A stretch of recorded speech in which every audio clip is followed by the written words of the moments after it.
Olha só, pessoal, em entrevista exclusiva a Itatiaia, a repórter Edilene Lopes, agora pela manhã, o governador do Rio Grande do Sul, Eduardo Leite, criticou a forma que Lula tem falado sobre o tarifaço. Ele também não poupou a família Bolsonaro, por, segundo ele, fomentar a alta das taxas.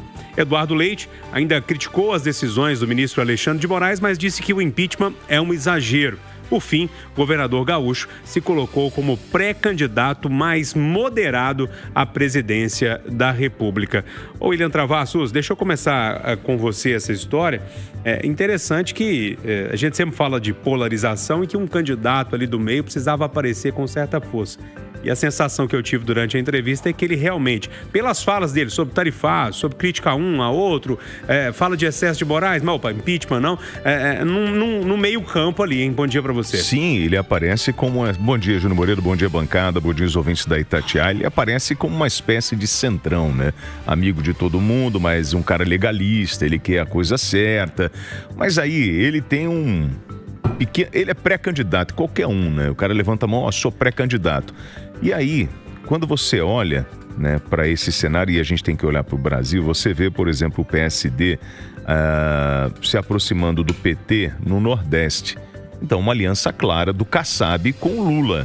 Então, será que o Kassab vai aprovar essa pré-candidatura do Eduardo Leite, ou ele tem outro interesse e de repente vai direcionar um apoio direto ao PT no nacional? Primeiro, no estado, isso está claro lá no Nordeste. Agora, não sei se no nacional o Kassab vai abraçar o PT ou não. E aí a gente volta àquela história, né? São os donos de partido que decidem a vida dos pré-candidatos. Ou então o Eduardo pode falar o seguinte, ó, eu não vou pelo PSD, aí eu vou mudar de partido. Aí a gente entende que, na verdade, não tem nada de ideologia nesses partidos, é só mais um CPF que controla a nação. Ô Marcelo, o Nordeste pode até ser próximo ao PT, como o William está falando, mas se você for para o Sul, com o Ratinho Júnior, ele está muito próximo de Bolsonaro. Está com o pé em cada canoa. Bom dia. Bom dia, Júnior. Bom dia, amigos de conversa. Bom dia a todos os ouvintes. É isso, né? Tem alguns partidos que o PSD tem até ministros no governo Lula, né? Mas em alguns lugares do Brasil, eles criticam muito, né? É um partido que fica aí dividido. Agora, falando da entrevista do Eduardo Leite, Júnior, eu tenho a sensação, eu concordo com muita coisa que ele falou. Eu acho que o Brasil precisa de voltar a ter nomes que não são nem petistas, nem bolsonaristas. É importante para o país voltar a ter esses nomes. Eu só fico preocupado porque eu acho que tá tudo tão extremado, né? Tá tudo tão à flor da pele, tudo tão tumultuado nesse momento, que eu acho que essas pessoas que tentam ficar no centro acabam passando despercebidas. Acabam não conseguindo lacrar nas redes sociais, acabam não conseguindo ter a mídia que poderiam ter, e aí acabam não conseguindo entrar numa disputa com chances reais. Eu não sei se o Eduardo Leite tem chance real de disputar a presidência ano que vem. Eu não sei, ele tentou da última vez e não conseguiu, né? O PSD não deixou ele participar. Eu acho que o Brasil está num caminho hoje que é tudo muito extremista. E se você não é extremista, você acaba não aparecendo. Isso é muito ruim pra gente. E aí, Silvana Lobo, sei que você acompanhou a entrevista. Te agradou o que você ouviu? Bom dia. Bom dia, Júnior. Bom dia, bancada. Bom dia a todos que estão nos ouvindo. Olha, foi interessante porque eu peguei a entrevista, ela já tinha acabado de começar, mas eu não peguei quem era. E aí eu vim ouvindo o que foi falando, assim, pô, que cidadão bacana, quem que será esse e tal? A parte jurídica toda, eu falei assim, pô, será advogado? Quem que será? Aí é que eu vi que não era, que era o governador do Rio Grande do Sul. Ele é muito equilibrado, ele fala muito bem, ele tem uma estampa bonita, né? Um cidadão bonito, até atrai a gente chama mais atenção nisso. E... Não tá votando no cara porque ele é bonito? Não? Tá elogiando porque você falou. Pelo nível que tem de candidato hoje, eu acho que a beleza pode ser um dos indicativos pra gente votar. Porque os outros dois não faz diferença nenhuma. Tá? Então eu preferi você votar num bonito que, se for pra ficar na mesma M, que seja, tá? Não aceita essas provocações do William, não, mas vai lá, Silvana. Na mesma M, que seja. Mas achei...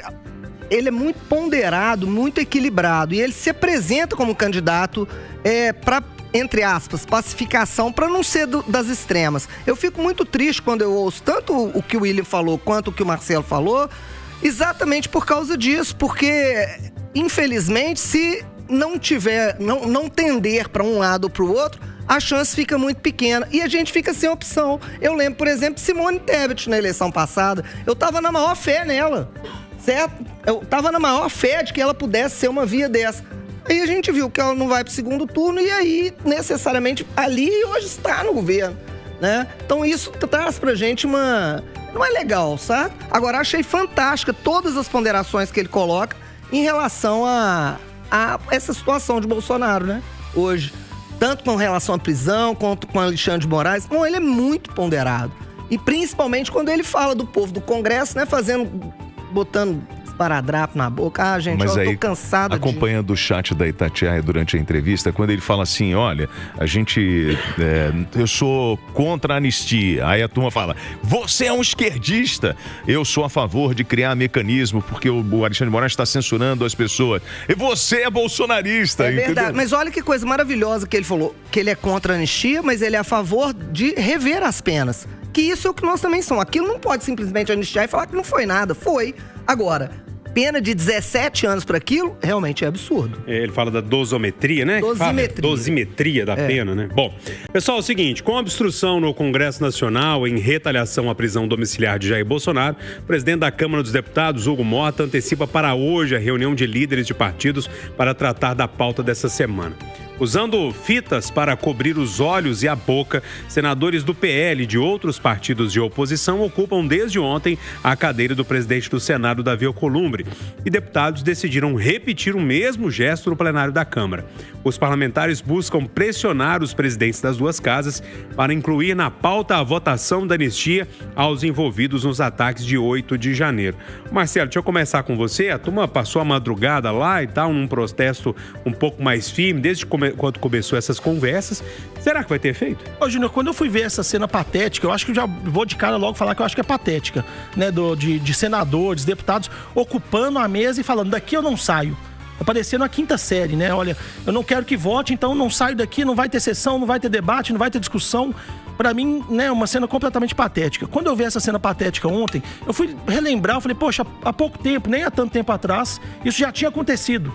E aí, pesquisando ali, em julho de 2017, a hoje ministra Gleisi Hoffmann, né, então deputada, né, a senadora, que hoje é governadora do Rio Grande do Norte, Fátima Bezerra, e a senadora Vanessa Graziotin fizeram a mesma coisa. Elas não queriam que a reforma trabalhista fosse votada, elas entraram na mesa do Senado, sentaram lá e falaram, daqui eu não saio. Os senadores tentando negociar e tudo mais, elas pediram até uma marmita, pediram um marmitex para comer lá, porque elas falaram que não iam sair. E essa mesma turma, tava vendo o Lindbergh Faria, né, o deputado do PT, criticando a turma que invadiu, que ocupou o Congresso, né, que ocupou as duas mesas agora. Eles aplaudiram as senadoras quando fizeram isso em 2017. Quer dizer, não tem nem 10 anos isso aconteceu, a esquerda fez a mesma coisa.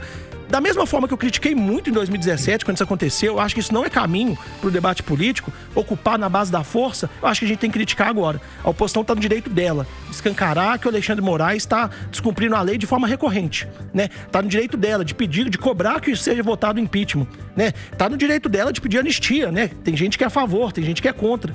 Tá no direito dela de fazer a política. Não tá no direito dela de ocupar o espaço e falar que assim não funciona. Falar que se não votar, não tem sessão. Isso é muito ruim pro Brasil, pra democracia. Isso só estica mais a corda. Tá todo mundo esticando a corda. O Lula no discurso estica a corda. Aí os filhos do Bolsonaro esticam a corda de um lado. Desse jeito, gente, a população tá ficando cada vez mais cansada. Ninguém tá aguentando. O sentimento de indignação tá, como se diz, tá voltando a ficar em níveis muito altos. Situação patética ou os deputados têm direito e os senadores têm direito de fazer isso, Silvana? Não tem, não. Tem medida específica dentro dos regimentos das casas em que eles podem fazer isso, como bloquear as pautas, como não ter quórum para votar. Agora, esse tipo de situação aí eu me lembro, Juno, ontem eu participei do programa com o Gabriel Azevedo, ele falou isso. Ele falou assim, olha, há necessidade de ter punição, porque senão isso vai acontecendo, a gente chega a um golpe realmente. Aí é o que o Marcelo acabou de falar. Isso aconteceu no passado, repetindo agora. A gurinha mesmo, nem sei se pode falar mais, mas a gurinha mesmo, Congresso vira a casa da mãe Joana. Não, eu vou sentar aqui, vou botar uma barraquinha aqui em cima e vou ficar aqui eu não saio daqui, ninguém me tira. O que é isso? Isso não é o que a gente espera realmente de pessoas que representam o nosso Estado e de pessoas que representam a população do Estado. Essas pessoas têm que ter um mínimo aí diria o Marco Aurélio, né? Tem que ter um mínimo de liturgia. Não é possível, as coisas não são feitas desse jeito. Ou seja, eles estão repetindo gestos do 8 de janeiro. A gurinha mesmo, eles jogam a cadeira pra cima. Ah, pelo amor de Deus, gente, vamos ser um pouco mais adultos, vamos resolver as coisas do jeito que tem que ser feita. E aí, William Travassos? Não, e aí, Marcelo, eu que sou a favor da censura, né? Você me criticou aquele dia. Deixa eu te falar, o deputado, ele pode se manifestar. Qual é o problema do Maurício do Vôlei acampar lá em Brasília?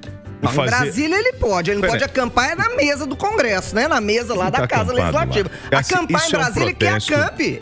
Gente, isso lá tem o Parque da Cidade, acampar no Parque da Cidade. Tudo bem, gente. Então tá bom. Então o deputado não pode fazer mais nada. Ele não pode protestar. Quando a esquerda protesta, todo mundo aplaude. A esquerda tá protestando. Porque a esquerda sempre protestou. A esquerda sempre foi pra rua quebrar as coisas. A esquerda sempre foi aquela coisa revolucionária. Hoje a direita que ocupou o seu espaço, ela não pode, porque ela é conservadora. E a maneira dela agir é sempre... Eu concordo com você que a gente tem que usar os mecanismos legais. Ok. Então, já que é para usar os mecanismos legais, eu pergunto aos senhores, já que nós temos uma parcela que tem vontade, né, de discutir a anistia, discutir o impeachment do ministro, por que a gente não coloca em votação? Vamos colocar em votação e vamos decidir por maioria. Pronto.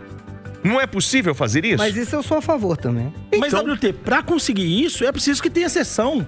Eu acabei de falar mas aqui... o presidente não aparece, mas cara. Mas o que eu acabei de falar aqui... Os caras estão correndo dessa discussão. Em 2017, quando a Glaze, a Fátima e a Vanessa Graziotin fizeram essa mesma atitude de menino de quinta série, atitude de quem não sabe debater, de quem não sabe discutir ideias. Quando elas fizeram isso, a gente criticou também. A gente criticou, não é esse o caminho na base da força. Então, assim, eu acho que vai na mesma linha quando eu acho que a gente tem que ser muito contra a censura. Porque o parlamento é o lugar de falar. Quando alguém ocupa uma mesa diretora e fica interdito o debate, não tem discussão. E quando o presidente da Câmara ou o presidente do Senado não coloca em votação aquilo que o grupo quer discutir? Aí, WT, a gente tem que lembrar. Aí a gente tem que lembrar. O presidente do Senado foi eleito, né, dos 81 senadores, com mais de 70 votos. O presidente do Senado recebeu o apoio de todos esses senadores que estão lá ocupando essa mesa. Será que agora eles não conseguem criar alguma forma de pressionar ele? Já tem 39 senadores que são a favor do impeachment de Alexandre de Moraes. E se ele está alinhado com o governo, como é que você aprova alguma coisa para votar alguma coisa ou para discutir alguma coisa que é contra o interesse do governo? Tem milhões de mecanismos que a oposição pode usar para tentar forçar o debate. Vou te dar um exemplo. O governo Lula precisa, né, para o ano que vem, para a campanha, aprovar vários projetos para distribuir mais dinheiro. O governo Lula quer, né, mudar o imposto de renda, uma proposta de campanha dele que ele precisa para 2026. A oposição pode colocar isso em debate. A gente só vota isso se votar primeiro o impeachment do Alexandre de Moraes. Agora, para acontecer isso, tem que ter sessão. Não dá para ser, entrei aqui, não vai ter sessão, não vai ter conversa. Mas, gente, mas vocês não acham que estão fazendo isso para a base, não? Porque aí gera um movimento nas redes sociais e a turma da rede social, estão defendendo o Bolsonaro, papapá. É muito mais um movimento pré-eleitoral do que querer resolver o problema. Porque eu acho que é isso. Mas o objetivo não é esse programa de paz. O que eles querem é isso, né? É perdoar todo mundo, né, do suposto golpe do 8 de janeiro, na visão deles. Eles querem o impeachment do ministro, porque aí também desarticula todo o processo do 8 de janeiro. A ideia é essa. Sim, mas ok. Mas não foram eleitos pelo povo? E qual é o problema da gente colocar em votação? Mas não, e tem mais um negócio que, gente, a decisão é exclusiva do presidente da casa, isso está no regimento.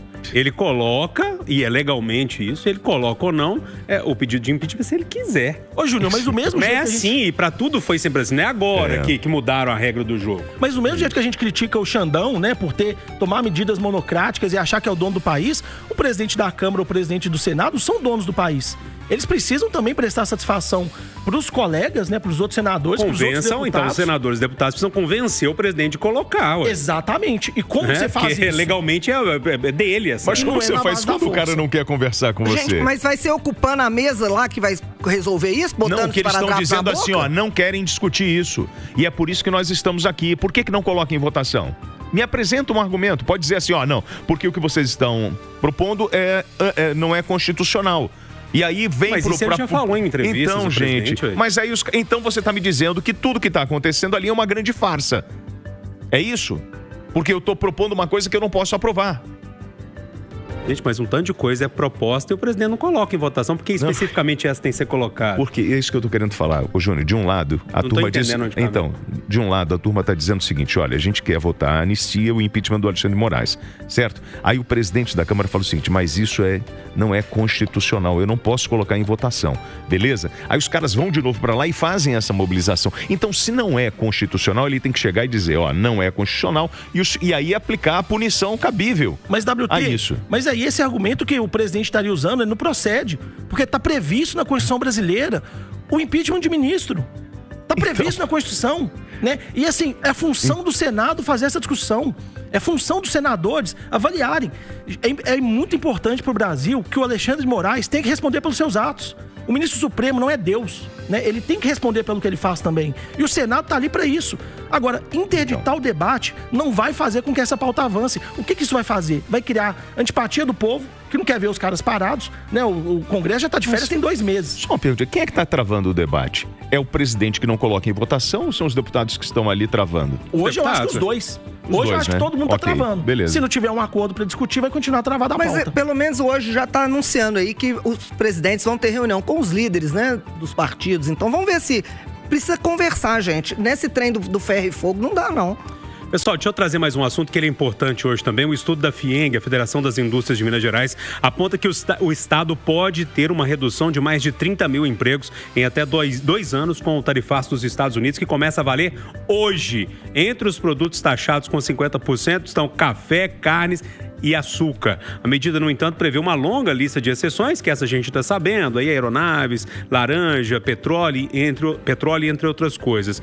Ô Marcelo da Fonseca, agora que entrou em vigor o tarifaço, será que consegue reverter? Essa que é a preocupação, né, Júnior? Porque a gente fica nesse debate político, nessa briga política, o Lula fica pressionando, falando que quer derrubar o dólar, aí tem reação da família Bolsonaro pressionando o Trump, e eu acho que a preocupação toda são com esses 170 mil empregos aqui em Minas Gerais que estão em risco. Acho que isso devia estar no centro da preocupação do Lula, da oposição ao governo Lula, porque é no dia a dia das pessoas que isso vai impactar, sabe? Então, quando o Lula fica fazendo provocação, fica oferecendo jabuticaba pro Trump, ele não está ajudando em nada a salvar esses empregos, não. Acho que tem que deixar de lado um pouquinho o lado ideológico e começar a pensar na vida das pessoas, porque o impacto vai ser grande. 2 minutinhos para dividir entre você, Silvana, e o William Travassos. Entrou em vigor. Eu acho que quando isso pesar no bolso do americano, o café vai ficar mais caro e a carne também. Aí eles vão conversar, ou não? Júnior, eu tô muito preocupado com isso, porque o tempo que vai esperar para até chegar nisso, nós já vamos ter tido reflexos aqui. Eu vi aí um produtor lá da região do Vale do Rio São Francisco, de frutas de manga, ele falou que do jeito que vai ser, que não vale a pena nem ele colher as mangas. São mangas maravilhosas que estão lá, e ele vai ter perdido isso tudo, e isso tudo tá financiado. Ele vai pagar isso como se ele não vai vender a produção? Vai ter gente demitida, não vai ter jeito, não. Isso é um problema seríssimo. Eu tô muito preocupado com ele. Em curto prazo, curto prazo, tá? Lá em médio, longo prazo, pode ser outro reflexo. Mas os preços de algumas coisas devem baratear por aqui. E eu fico pensando assim, Lula, como é que você não consegue falar com o presidente americano? Ou isso é intencional? A ideia, de repente, é atacar o capitalismo e construir o tão sonhado socialismo? Esse seria o caminho? Por que a gente não consegue negociar? Qual é o sonho de todo todo líder de esquerda? Quem do PT que é socialista ali? Tá socialista bom. De iPhone na mão? Vai pro inferno lá. Tá bom. Qual é socialista com um iPhonezinho na mão? O sonho de todo grande líder da esquerda é o quê? Não é o socialismo? Que esquerda, meu irmão? Que esquerda? Que esquerda caviar? Esquerda caviar, pô. Então tá bom.